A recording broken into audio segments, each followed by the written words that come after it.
Hi friends, I'm Pastor Jeffrey Phillips from Winnetka Congregational Church, and so glad to welcome as our guest today the Reverend Leslie Ritter-Jenkins, my friend and colleague. Leslie is going to help us understand about nonviolent communication and its important role in our lives, potential role in our lives, churches, and society. Leslie Ritter-Jenkins has been ordained in the United Church of Christ since 1987. And she and I go back to about those days of knowing one another. She and I served as interim pastors at various churches at different times. And at some point, Leslie, I was your parents' pastor at Community United Church of Christ in Champaign. Right. And then you succeeded me as the interim pastor following my service at St. John United Church of Christ in Arlington Heights. So like binary stars, we keep revolving around each other in ministry. I'm so very glad that you're with us for this presentation. This is a recorded presentation on Tuesday, September 22nd, and it's going to be released to the congregation on September 23rd. Hope that people will get a chance to look at it before two live sessions with Leslie the next two Sundays, Sunday, September 27th, and then the following Sunday, October the 4th at 8:45 a.m. And those of you who are watching can find the Zoom link to those two live sessions in our Messenger article this week, our church newsletter, and also in the spiritual enrichment update that I send to people on that list midweek or toward the end of the week each week. So I hope that you'll join us for that. Tomorrow, when we send this recorded interview to the congregation, we're also going to be sending a packet of information that Leslie has prepared for you about nonviolent communication. And in that packet and another download there will be two pieces of paper that Leslie would like you to print out and have in front of you for the live session this Sunday on September 27th. Information about which pieces of paper to print out will be in the email that comes to you on Wednesday, the 23rd. Leslie, again, so glad to have you with us. Can you just tell us a little bit about the connection between our Christian faith and nonviolent communication? When I first started learning nonviolent communication in 2002, I felt this connection to that it was a spiritual practice from the very beginning. NVC has given me both a skill set and a consciousness to think, feel, and act in harmony with my values. My Christian values, permeate my life. And it's given me, the skill set has given me the chance to respond within those values, whether I'm profoundly angry, whether I'm responding to criticism, whether I'm hearing someone who is distraught or deciding how to act on social justice issues. So it's given me a path to enter conversations that I literally would have run away from, fear, cut off in the past. And I would like to have this consciousness always, and I don't. I mess up, and amazingly, NVC is there to help me clean up my messes. So NVC is in harmony with my Christian faith. I want to just quote four quick scriptures that I think are central to our faith that mesh with NVC. Do not repay anyone evil for evil, Paul in Romans. Do not judge so that you may not be judged. That's Jesus in Matthew. Love your enemies, Matthew. And speak the truth with love. That's Paul in Ephesians. But how do we not return evil for evil? What do we do when we do have judgments? How do we love our enemies? How do we speak the truth with real truth with love? So for me, NVC is the implementation of these instructions. So that's a thumbnail sketch of the connection. Thank you. That's wonderful. I understand we're going to do some role plays now to really Yeah. get us into this. Leslie, I've been looking forward to this. I'm a little nervous, just full disclosure. Because, it's gonna.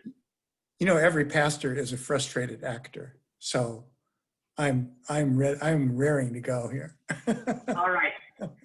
So Yeah, Jeffrey, you're gonna be Mike. I'm gonna be Maggie.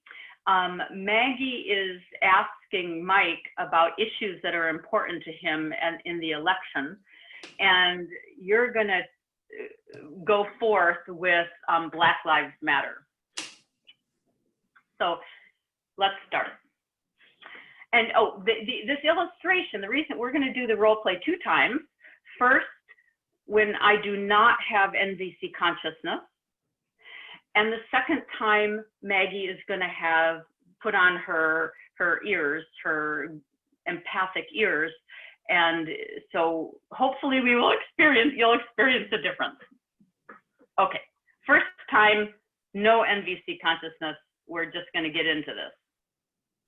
So, so Mike, I'd really like to understand what issues are important to you in this election.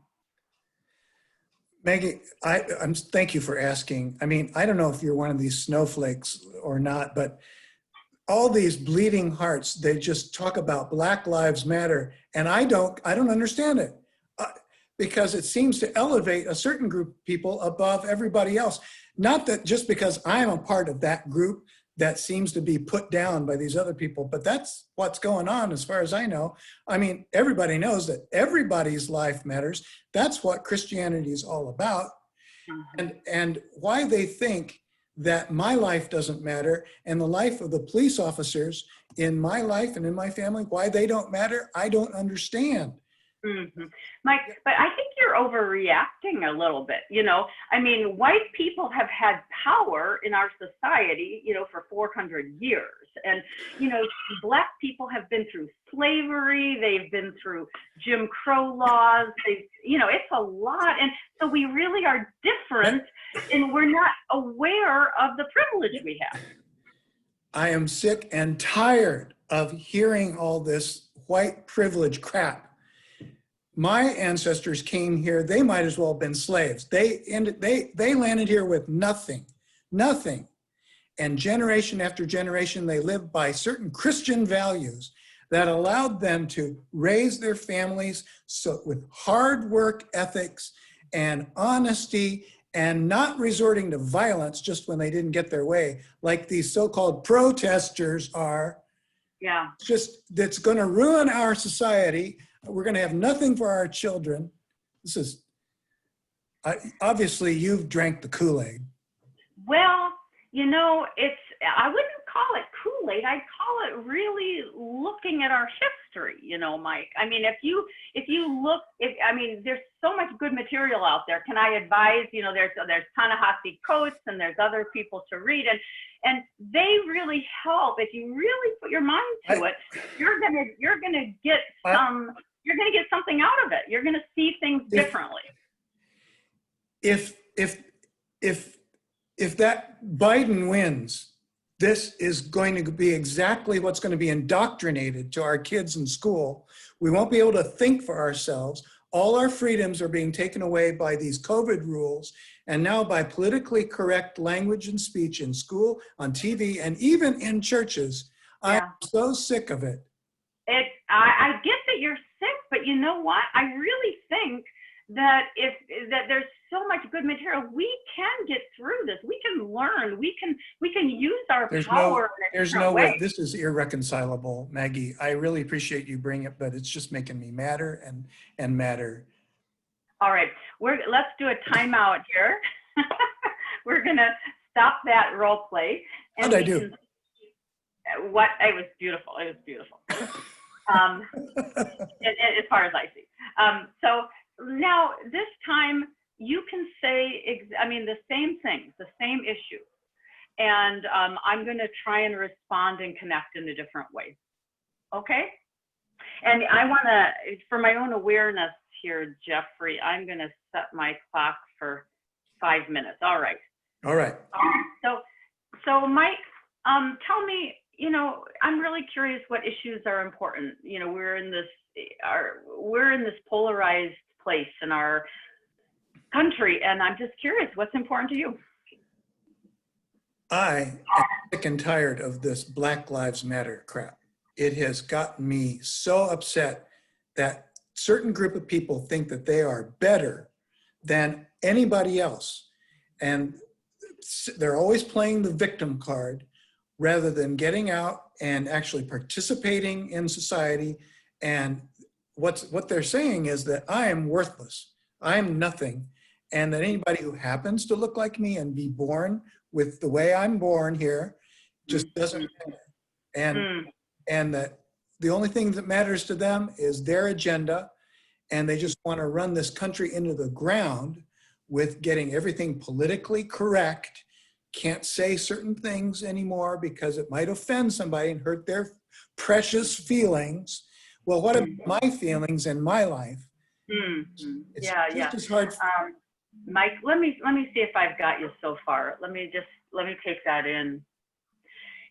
If I'm with you, that you're feeling incredibly distressed in this moment for our country. You so value many things about our country. And when you hear about this movement, Black Lives Matter, you're in huge distress because the words themselves do not reflect your value that you find in your faith tradition, that all lives matter, that everybody is precious in the sight of God. Am I with you? You are exactly saying what I'm saying. And that is exactly how I'm feeling. It's like if I try to go out and get a job like anybody else, I'm going to be put at the back of the line now because everybody else saying that their situation is more important than my situation. Well, everybody should be treated equally, without regard for anybody's color. And that somebody born the way I'm born, looking the way I am, with an English name is just as good as anybody else. And everybody should be treated the same way by the police, by the courts, by the law. And I don't see color. All my Black friends would tell you that I treat them exactly the same way I treat everybody else. Mike, you're in distress.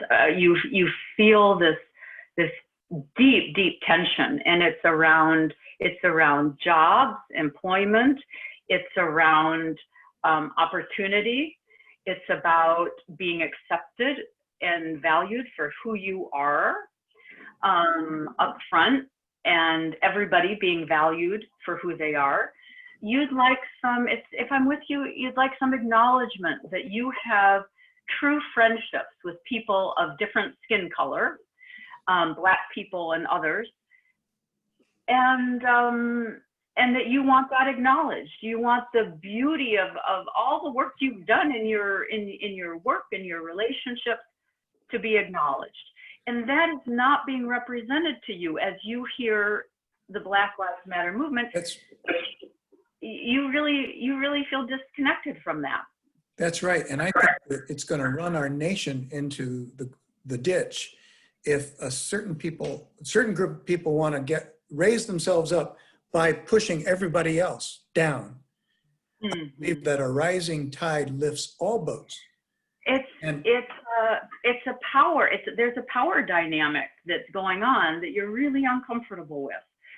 It sounds to me like you want much more sort of equitable representation, equitable access to jobs, to education, but not at the expense of any group. Exactly. That's what the Constitution and all the good laws anyway are meant to promote.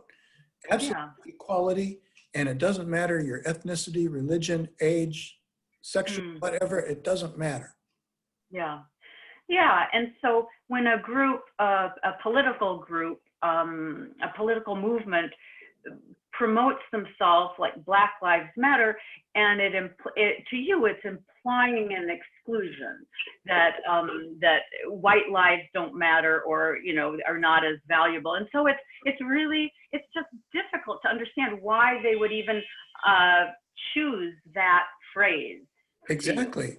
Well, it doesn't imply that they think they're better than the rest of us. That's what it means. Black Lives Matter. Like, what about the brown lives and Asian lives and Native American lives and even European Americans like me?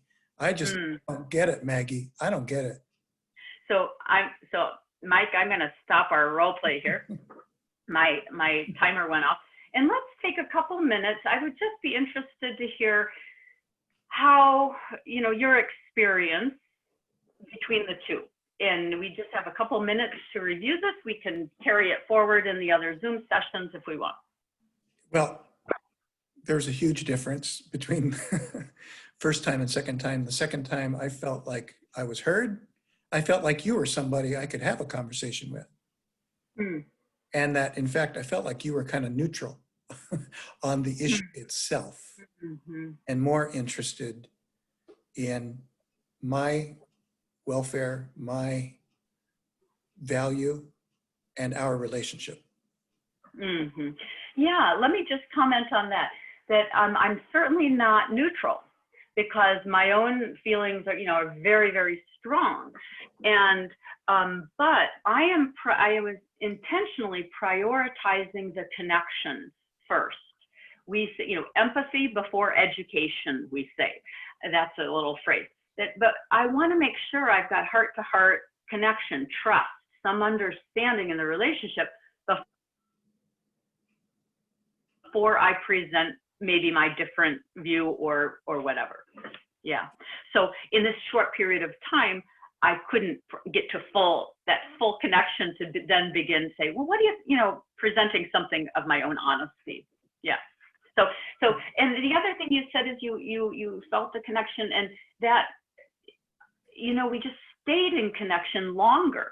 Like you felt the cutoff. You said, this is hopeless after, the 2 or 3 minutes.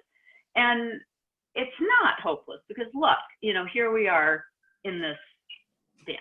Yeah. So, well, I felt like you were a dialogue partner, despite my similar behavior in both. I felt like you were taking me seriously. I felt valued. Okay, so I felt heard. Yeah, your needs for being heard and respect, and it maybe acceptance were all met, and therefore, those are huge needs that we have, and so you stayed connected with me, or we stayed connected. So I'd like to, since this is a summary of NVC and that's just a little glimpse of it, let's move on. Okay.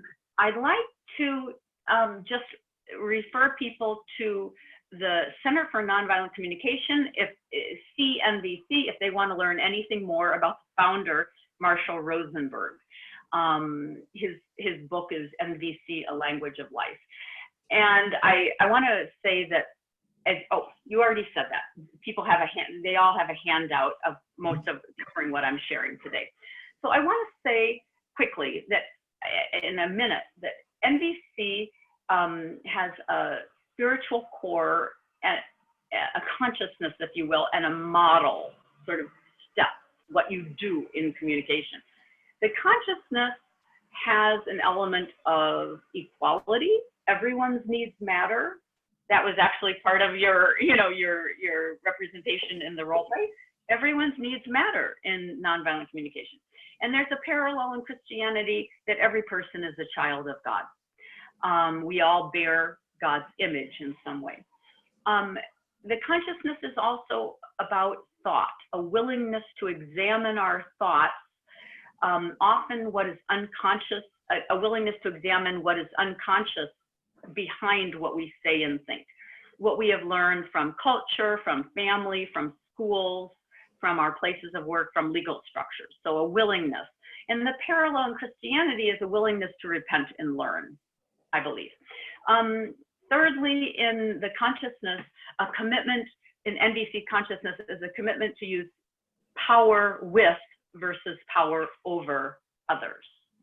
And I would say in Christianity, we have Jesus' example of caring for and empowering those with and without access to resources, both.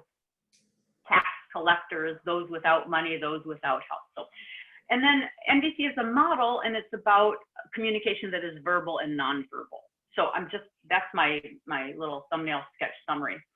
The purpose of NVC is to create the quality of connection where everyone's needs can be met peacefully. We want others to do what we would like them to do willingly, out of care, never out of fear, guilt, shame, duty, or desire for reward. I think there's a parallel with Christianity, and I haven't fleshed that out. All right, and NVC is about natural giving. It reminds us that we already instinctively know how good it feels to authentically connect to another human being. So I'm telling you something that I think you already know in some way or another. Okay, so I am going to spend really just a handful of minutes on talking about what we call language that is life alienating or disconnecting. And then we're going to talk about language that is life giving, life enhancing. Okay, so language that disconnects. The summary, and it's in the handout, is B, C, and 4 Ds. Blame, fault finding, is disconnecting. We wouldn't be in this mess if you had finished the report on time. Example. Comparisons. Any kind of, comparisons involve some kind of judgment going on, better or worse. She's a better musician than he is, and it's bound to stimulate that defensiveness. Okay, 4 Ds. So the first D is diagnosis, and I lump under diagnosis analysis, judgment, labels, stereotypes. So I'll just throw out a few examples. She's an underachiever. That's an analysis, a diagnosis. It might be helpful in the circumstance of counselor, of therapist, but it's not helpful in conversation. It might give us a framework of what's going on as a shorthand, but it helps us label a person and not see them fully. You are not doing your fair share. A judgment. Clergy and musicians are always at odds. What I want to illustrate there is words like always, never, often are judgments. Somebody's making the judgment about what that means. She's a disagreeable person. So many, many adjectives that are really beautiful in literature and give us colorful stories are not helpful in everyday conversation. Disagreeable, rude, lazy, pathetic, ornery. Okay, and then labels and categories. Men are, women are, executives are, postal workers are, straight people are, GLBT people are. So these stereotypes are simply not true. They simply cannot capture who we are as humans. And so they're life alienating. And the word should. People should live within their means. The speaker is judging what's right or wrong and not respecting the other's autonomy and choice. That's just a little capsule. Okay, that's the first D. Deserve language, language of punishment and reward. Punishment and reward language tends to get someone to do what we want them to do for the short term, but stimulates harm, resentment, rebellion long term.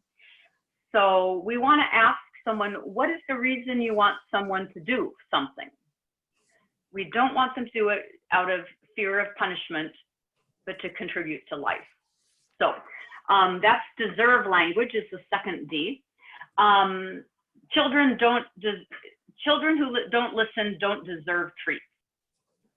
That kind of language. The third D is demand. Demands tend to stimulate submission or rebellion. So if I make a demand of you, you have no choice but to do your chores today. What needs of yours are threatened? I'm wondering if I say that to you, you know, you have no choice, Jeffrey, but to do your chores today. What needs of yours are threatened if I make a demand?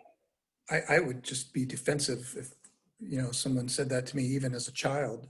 I would tend to do the opposite of whatever Yeah, my parent is trying to get me to do. right. Because you're because you're valuing choice and respect and autonomy in your life. Okay. And then the fourth D is denial of responsibility. It's when we imply that we have no choice but to do something. Well, we have choice every minute. We may not like our choices, but we have choice every minute about what we choose to do.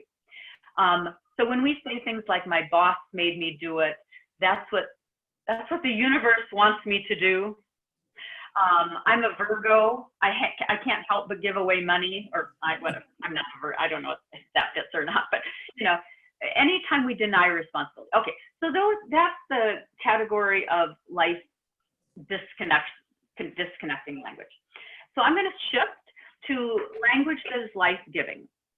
And in nonviolent communication, we make 4 key distinctions. And when I'm going to go through these today, and it may seem like I'm presenting a little bit of food that people can kind of, ingredients for a meal that they can taste, but they don't get a sense of the whole meal yet. So, and hopefully we'll get to the meal and the feast in the next couple times.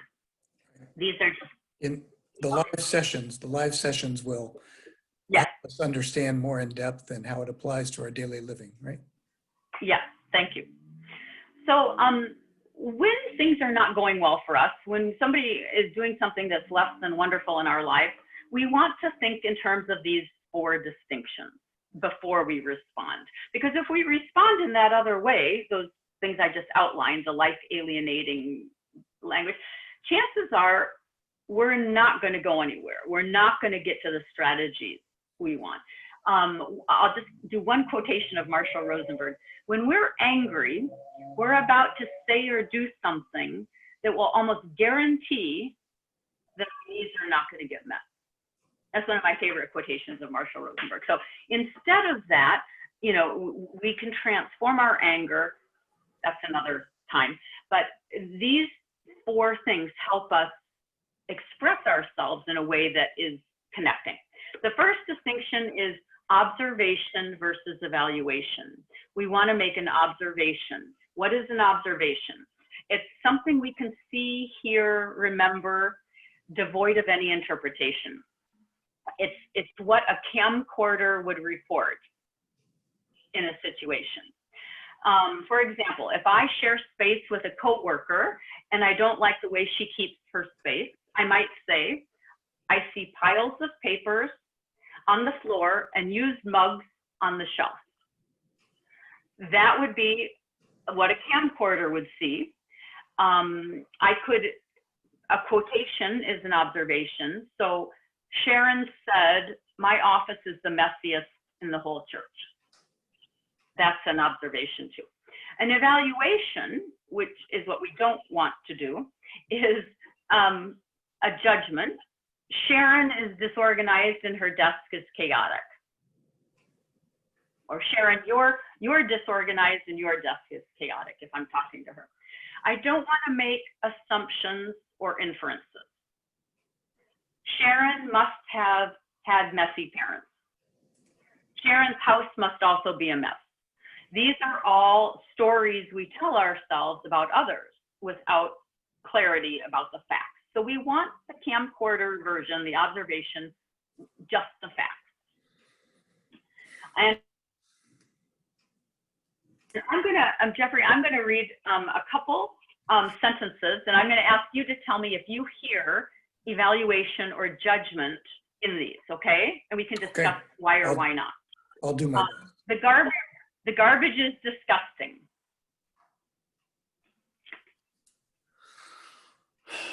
I'd have to say judgment. It has ask yourself, does it have a sense of right and wrong, good or bad? Very often, that's what sort of is the parameters of judgment. So I'm with you that the word interesting. But the observation might be, I see 5 pieces of paper outside the wastebasket, and I see 12 apple cores that I smell inside the wastebasket, or That's something more like that. observation. Yeah, camcorder. Yeah. Yeah, right. The church's neighbor to the north mows the lawn every 12 to 14 days. Observation. I'm with you on that one. When I see your suggestions for the bulletins, I am grateful for the clarity of your feedback.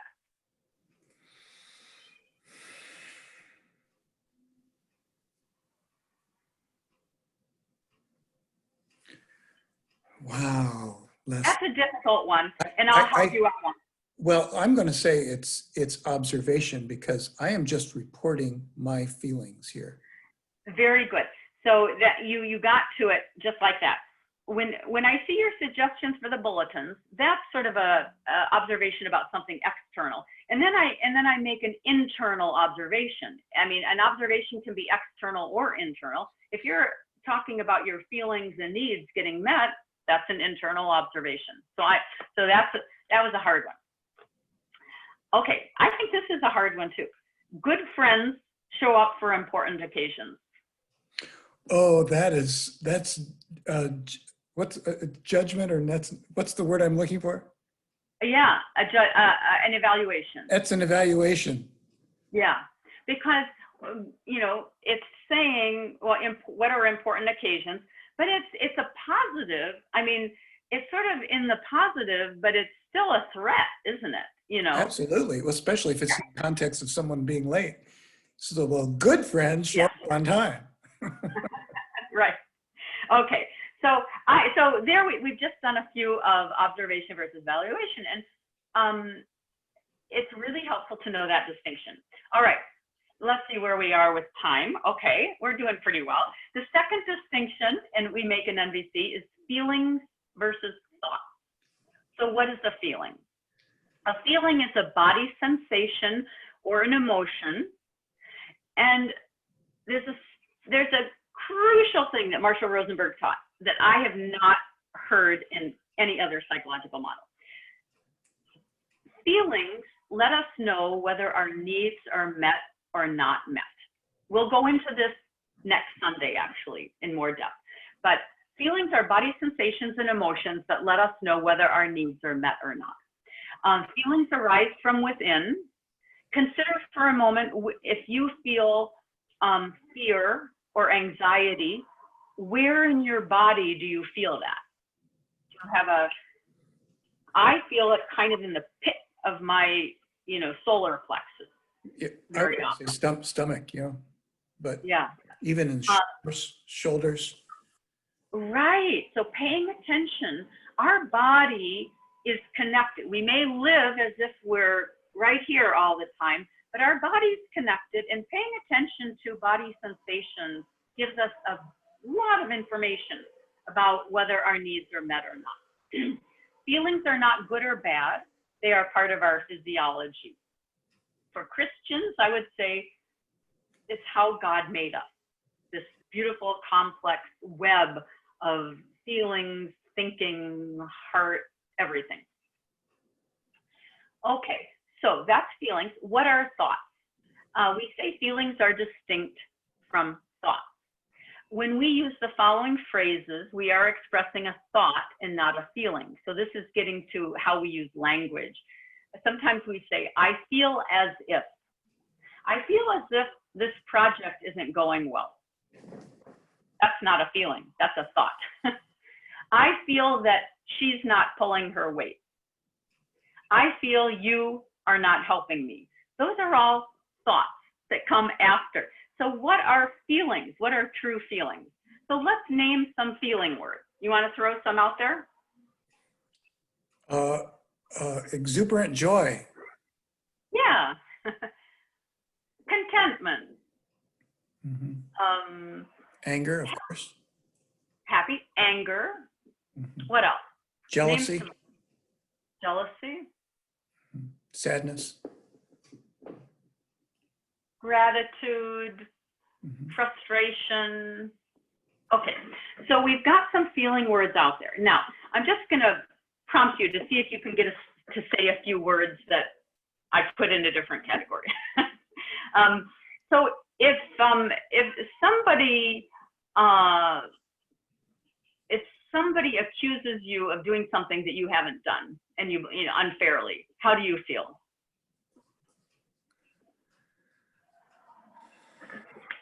Attacked. Okay, thank you.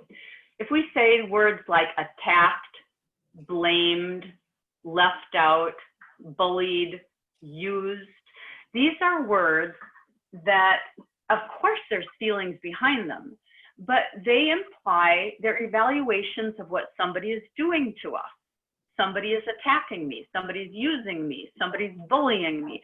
And so we call those false feelings, or in the French, faux feelings.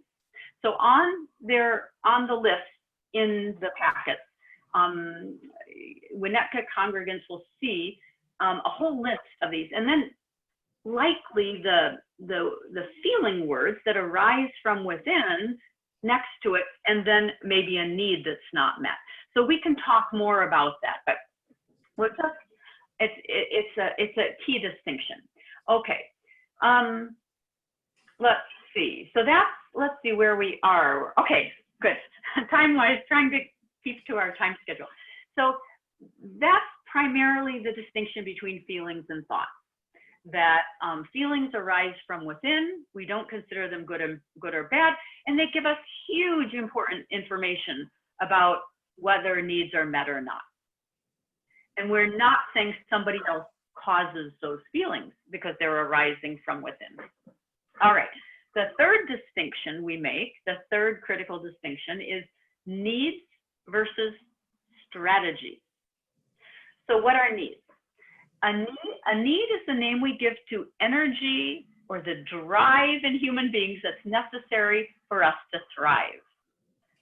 A synonym for need is value. So what do we need in order to thrive as humans? Name some needs. Food and shelter. Yeah, the physical ones, food, air, shelter, right. What else do we humans need? Love, affection, and community. Yeah, love, affection, community, Which care, belonging. Belonging.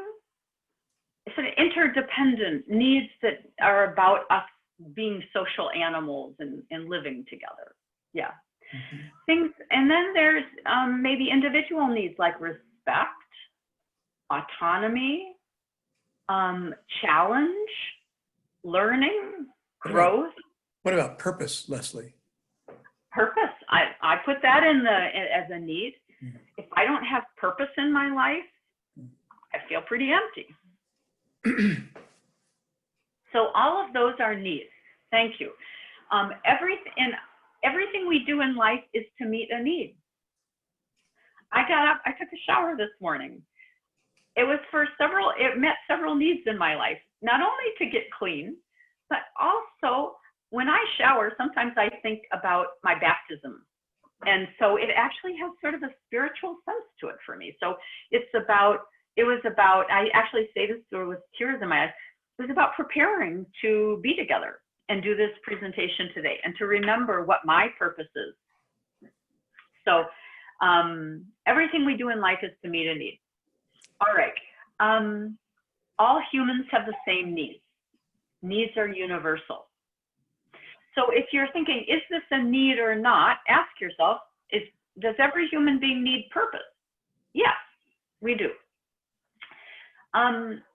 So when we speak about our needs, because they're universal, we're creating common ground.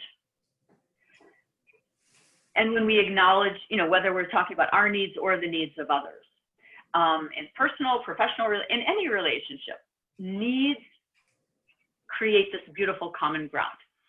And when we understand what needs are important to both parties, in our role play, we didn't get to both parties' needs. We didn't even, I got to some of your needs, but I didn't. But when we get to both parties' needs, I truly believe we can find strategies that meet everyone's needs. There's something, when in doubt, connect to needs. There's something magical that happens when we stay out of strategies and we just connect around needs because of this, because they're universal. So what's a strategy then? Thank you. Perfect segue into my next section. So what is a strategy? The actions we take to meet our needs. Strategies are actions we take to meet needs. We say that all conflict lies in strategy. Needs don't conflict. You might say, okay, we can go into more examples when we have a little more time on the Sundays, but you might say a teenager's need for autonomy and a parent's need for accountability. You might say, don't those conflict? No. The teenager has a need for accountability and autonomy, and so does the parent. So it's the strategies where the conflict arises. And I think to make a parallel to Christianity, I think needs, all these things that help us thrive as humans, they're gifts from God. We talk about them as, essential gifts from God. They make life wonderful. Okay, need or strategy. Okay, I'm going to say something, and you say whether it's a need or a strategy. Oh, I need a BMW. Strategy. Right. And a strategy to meet the need maybe for attention or safety or support or something like that. And you know how I decided that? I remembered you said that a need is universal. Yeah. And right. I know that's not universal. Yeah. I need cooperation.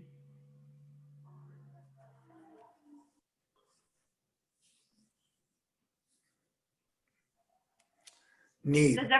Does every human need cooperation at some time? I'm saying need. Yes. I'm needing respect. Need. I need you to clean up your room. Strategy. Yeah. So you see, we use those words in ways that, we have to listen behind the words to see whether it's as we define it in NVC, a need or a strategy. It's like I feel maybe more like a thought than a feeling. Yeah, exactly. Same thing, right? We use words. Yeah. Mm-hmm. Okay. Now I'm just going to try and illustrate really quickly the importance of speaking needs, of including needs. So let's say that we are on the same church staff, and you think the old directory software is just fine. It still works, you know it well, but there's a new one that somebody else on staff wants you to use. And let's say I'm the person telling you we should use this new directory software. Would everyone begin using the new church directory software next week? How likely on a scale of 1 to 10 are you to say, sure, I'll be happy to use the new directory software next week? Well, I'm not enthusiastic, but if I have to, I have to. So you're valuing that this is a colleague and they have some authority, and so you're a pastor, you're listening behind. But they haven't said, the old one's just fine. So how likely are you? Well, I might be really resentful here, and I'm going to be dragging my feet and maybe not do it at all. Okay. All right. I'll find something else to do. Let's put this at a 5 maybe on a scale of 1 to 10. Okay. Maybe less. Maybe less. If I talk about my needs, I feel confident the new directory software is going to bring some efficiency and ease to our work and help us build community more effectively. How likely are you then to, on a scale of 1 to 10, to start using it? Well, I'm up to a 7 or 8 at that point, but I still don't feel like I'm being heard about why I don't think it's needed. Okay, so if I make an empathic guess about your needs, and I say, I'm guessing the reason some of you have not been using the new software is that the program is complex and you may need some more support and training to understand it before you use it. Is that true? How willing are you likely to move forward on a scale of 1 to 10? If that's my concern, then I move up the scale. If it's not my concern, maybe I think it's too expensive to buy the new one, then I'm probably not moving up. Yeah. So the illustration is that every time we speak a need, it helps us connect, and it helps us want to contribute to each other. So that's the power of needs. Okay, we just have a couple minutes left, Yep. and the fourth distinction is request versus demand. So the previous was needs versus strategies. This is request versus demand. So we want to make a request in order to meet our needs. Would you be willing to, whatever. How do we know if we're making a request and not a demand? It's really whether we're willing to hear no. So if I'm upstairs and I hear my son Alex at the base of the stairs, where I have a stack of papers, and I say, Alex, would you be willing to bring up those papers? If he says, you know, Mom, I'm not coming upstairs, I'm finishing something downstairs. And I say, well, thanks a lot. Right? That's unwillingness to hear no. And so we know that I was making a demand and not a request. There are three kinds of requests. And I'm just going to thumbnail sketch of these. An action request needs to be concrete, doable, expressed in positive action language. So if I say concrete, doable, expressed in positive action language, if I say, would you keep this area neater? That's missing the concrete thing. If I say, Jeffrey, would you be willing to get everyone to agree to keep our common workspace clean at all times tomorrow at staff? That's not doable, probably. It's not realistic, yeah. Yeah. We're habituated to say what we want people to stop doing instead of what we want them to do. And so, so we're habituated to say things like, could you not talk so loud? Instead of, would you be willing to lower your voice or close the door? So those are the pieces of an action request. There are two kinds of requests we call connection requests. This is when the situation is sensitive and it may be difficult to find solutions, and we want to make a connection request in order to increase trust and understanding in the relationship. So it's different than an action request, which moves us to action. This is connection. So there are two of these. One is to find out whether message sent is message received. Would you be willing to tell me what you heard me say? We're not making it as a demand. We're not trying to insult someone that they didn't hear us, but we're just trying, and if somebody, my children always respond very snarkily when I would say this to them. And I would clarify and say, you know, it would really help me see if what I've said is clear. And so I sort of take ownership that I'm responsible for how I presented it, and I'm just checking what I conveyed. So that's the first one. Would you be willing to tell me what you heard me say? The second one is checking out how the other person is hearing what we've said.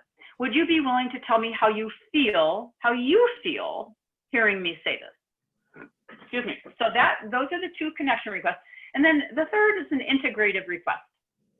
An integrative request is when a person says no to a request, we're trying to figure out what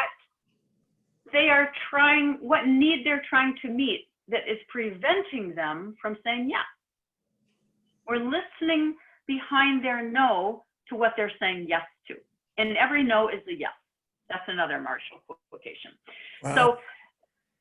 So let's say will you play the admin real quickly, an admin in an office. Would you be willing to put the paper binders and dividers back in the cabinet within 15 minutes of completing putting the packets together in our common space. Let's say that there's a no, you get interruptions, or make up a reason you would say no to that. Well, I will if I don't get any phone calls in the next 5 minutes. Okay, so then I want to include your need.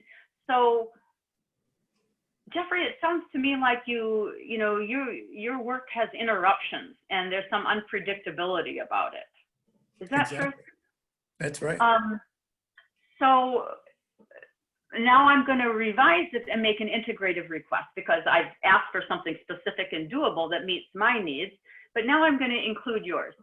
So would you be willing to put the binders and the packets away maybe in the next hour, considering how you have to balance your time? Yeah, I think I can do that. I will try. Okay, so that's it. That's the third distinction, the fourth distinction, request versus demand. And I'm coming to a close of our thumbnail sketch overview of nonviolent communication, and we'll put all these elements into practice in the next 2 sessions. Leslie, I thank you so much for this wonderful introduction, and because it's recorded, it will always be available for members of our church to look at again. So I urge folks to look for that email on Wednesday, September 23rd. That will include this interview as well as the packet of information. And remember the 2 pieces of paper that'll be specified in the email that Leslie would request, not demand, request that you print out and have available for you so that you can better participate in Sunday's discussion. So tune in this Sunday, the 27th at 8:45, and then the following Sunday, October 4th, 8:45 for 1-hour live sessions with Pastor Leslie Ritter-Jenkins. And you'll find all that information in the email on the 23rd, in this week's newsletter, the messenger, on Thursday, and in the spiritual enrichment update email. Thanks again, Leslie. Peace to you. This is exciting and important work. See you next time. Okay.